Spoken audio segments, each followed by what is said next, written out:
Good afternoon, students. Today we are going to study about IoT architecture state of the art. तो IoT में हम लोगों ने देखा था कि IoT आर्किटेक्चर का आउटलाइन क्या रहता है, देन उसके डायग्राम्स क्या रहते हैं. तो बेसिकली इंटरनेट ऑफ थिंग्स क्या रहता है. The internet of things IoT describe the network of the physical object so known as the things. यानी कि जो हम लोग इंटरनेट यूज़ करते हैं, जो फ्रीक्वेंसी हम लोग यूज़ करते हैं, वो फ्रीक्वेंसी को हम लोग एक नेटवर्क में डिस्क्राइब करते हैं. तो जैसे हम लोग डिस्क्राइब करते हैं कि हमारा जो नेट है 2G है, 3G है, 4G है, और वो MBPS में हम लोग उसको काउंट करते हैं. So the internet thing is what to describe the network in the physical object. तो जब आप लोग ऐसे इंटरनेट थिंग्स, वो कुछ भी हो सकते हैं, आपका इंटरनेट कनेक्शन, आपके अलग अलग डिजिटल डिवाइसेस, इनको जब आप लोग फिजिकल ऑब्जेक्ट्स में डिफाइन करते हो, सो दैट इज़ थिंग. तो इंटरनेट ऑफ थिंग्स यानी physical objects which embedded in a internet network. तो इसके अंदर सेंसर्स रहते हैं, सॉफ्टवेयर्स रहते हैं, देन अदर टेक्नोलॉजीज़ रहते हैं. So it is the use of purpose to connecting and exchanging data. तो इस सबका एक मेन पर्पस क्या रहता है, to exchanging data. So internet of things क्या रहता है कि internet of things physical object रहते हैं जो हम लोग डेटा को एक्सचेंज एंड कनेक्ट करने के लिए यूज़ करते हैं. तो ऐसे जो इंटरनेट ऑफ थिंग्स के लिए ऑब्जेक्ट हम लोग यूज़ करते हैं, वो ऑब्जेक्ट का जो आर्किटेक्ट रहता है, तो आर्किटेक्ट यानी उसका जो रेफरेंस मॉडल रहता है, उसका जो डिज़ाइनिंग रहता है, that is state of art. यानी वो एक आर्ट रहता है कि आप लोग उसको कैसे शो करोगे, कैसे उसका आर्किटेक्ट बनाओगे. जैसे आप लोग अगर सपोज़ कोई बिल्डिंग बना रहे हो, तो वो बिल्डिंग का हम लोग पहले आर्किटेक्ट बनाते हैं और वो उसकी डिज़ाइनिंग में बहुत सारे मॉडिफिकेशन करते हैं और अपनी जो रिक्वायरमेंट है उसके अकॉर्डिंग वो ऑब्जेक्ट हम लोग क्रिएट करते हैं. सेम उसी तरह से जब आप लोग इंटरनेट ऑफ थिंग्स के ऑब्जेक्ट क्रिएट करते हो, तो कोई सॉफ्टवेयर रहेगा, कोई एप्लीकेशन होगा, या फिर कोई हार्डवेयर का पार्ट रहेगा जो आपको डिजिटली यूज़ करना है आगे जाके. तो हम लोग उसकी एक पर्टिकुलर डिज़ाइनिंग बनाते हैं और वो डिज़ाइनिंग को हम लोग फॉलो करके फिर उसको एक्चुअल में इम्प्लीमेंट करते हैं. सो that is state of art. तो उसकी डेफिनेशन देखते हैं. The IoT architecture state of art is a reference model, is a model that describe the main conceptual entities and how they are related to each other, while the reference architecture aims at describing the main functional component of the system as well as how the system works and how the system is deployed, what information the system process, etc.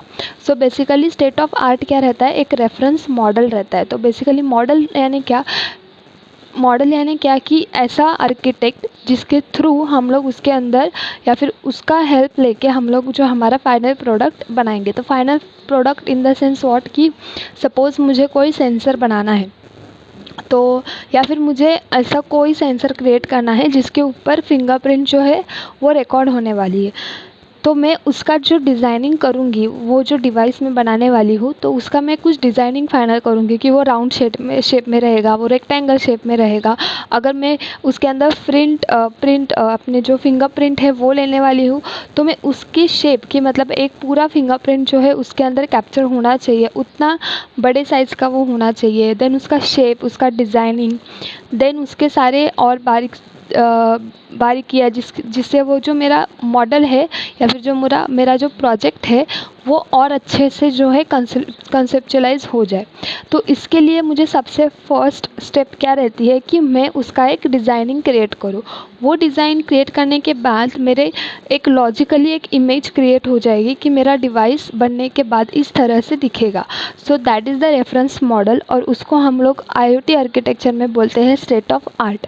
यानी अपना जो art है, यानी जो आप लोग product बना रहे हो उसका एक आर्किटेक्चर रेडी करो और वो आर्किटेक्चर जो है इस तरह से रेडी करो कि उसके अंदर पूरी तरह से एंटिटीज़ को डिफ़ाइन करो.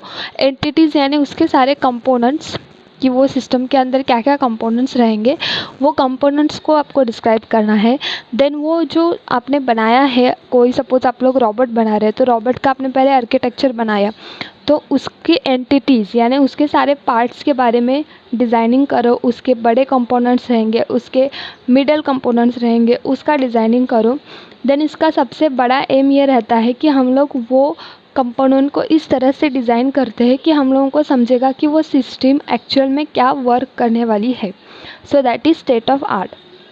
और अगर एग्जांपल देना है तो जैसे आप लोग वेबसाइट वगैरह क्रिएट करते हो, तो सबसे पहले जब आप लोग वेबसाइट क्रिएट करते हो तो आप लोग डायरेक्टली उसका कोडिंग स्टार्ट नहीं करते। आप लोग पहले उसकी एक लॉजिकल इमेज बनाते हो कि मेरे वेबसाइट में क्या क्या रहेगा। तो ये डिज़ाइनिंग रहेगी, उसके अंदर ये प्रोडक्ट रहेंगे, एक लॉगिन पेज रहेगा, एक साइन अप पेज रहेगा, एक लॉगआउट का पेज रहेगा।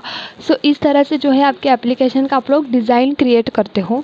वो जो डिज़ाइनिंग क्रिएट करोगे आप लोग उसके अंदर मॉडिफिकेशन करते हो। जैसे आपको जो चीज़ आपको अच्छे लगेगी आप उसको और इंक्रीज़ करोगे, जो आपको सही नहीं लग रहा है आप लोग उसको हटा दोगे। सो that is state of art. यानी आप लोगों को डिस्क्राइब करना है कि जो सिस्टम आप लोग रेडी करने वाले हो थ्रू IoT, वो सिस्टम कैसे वर्क होती है और आप उसको कैसे असेंबल करते हो, वो सिस्टम कैसे कंसेप्चुअलाइज हो जाएगी।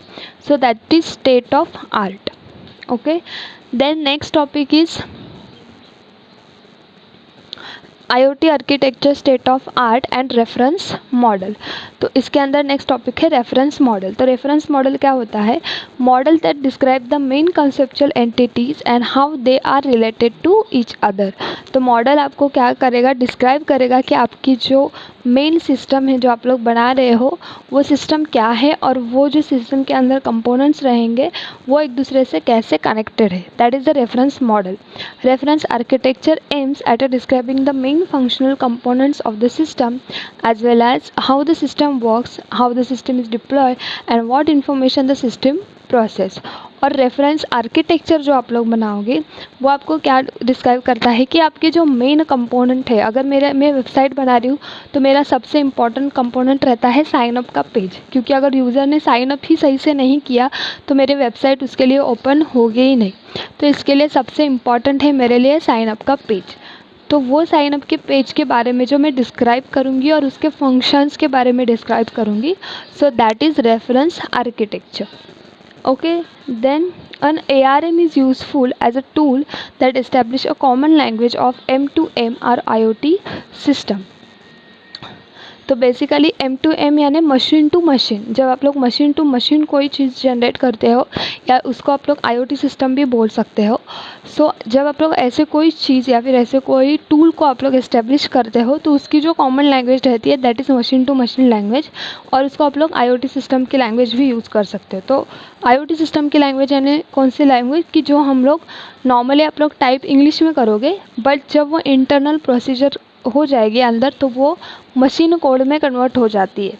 So that is IoT language या फिर M2M लैंग्वेज। तो आप लोग जो भी ARM यूज़ करोगे तो ARM जो है वो सबसे यूज़फुल टूल रहता है जब आप लोग को कोई भी डिज़ाइनिंग या फिर आर्किटेक्चर को बनाना है इन IoT system.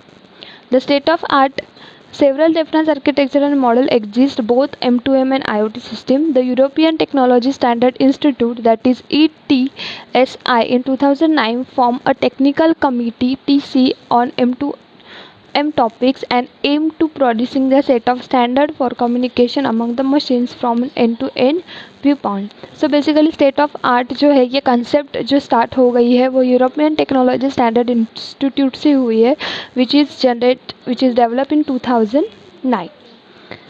Next is M2M device. तो M2M डिवाइसेस यानी क्या?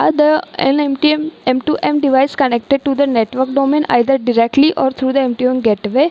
Direct connection of M2M device is capable of performing registration, authentication, authorization, management and provisioning the network domain। So basically जब आप लोग M2M डिवाइसेस, तो basically आप लोग जो स्टेट ऑफ आर्ट करते हो, तो स्टेट ऑफ आर्ट यानी जिसका आप लोग डिज़ाइनिंग करते हो वो डिज़ाइनिंग रहता है M2M डिवाइसेस का। M2M का फुल फॉर्म है मशीन टू मशीन लैंग्वेज। और ये जो मशीन्स रहते हैं इसका जो हम लोग डिज़ाइनिंग बनाएंगे उसके लिए हम लोग कुछ रेफरेंस मॉडल का यूज़ करते हैं। For example ARM model. तो इस तरह के मॉडल का हम लोग यूज़ करके हम लोग उसका एक आर्किटेक्ट बनाते हैं और फिर वो आर्किटेक्ट को जो है हम लोग इम्प्लीमेंट करते हैं। सो that is your state of art in IoT।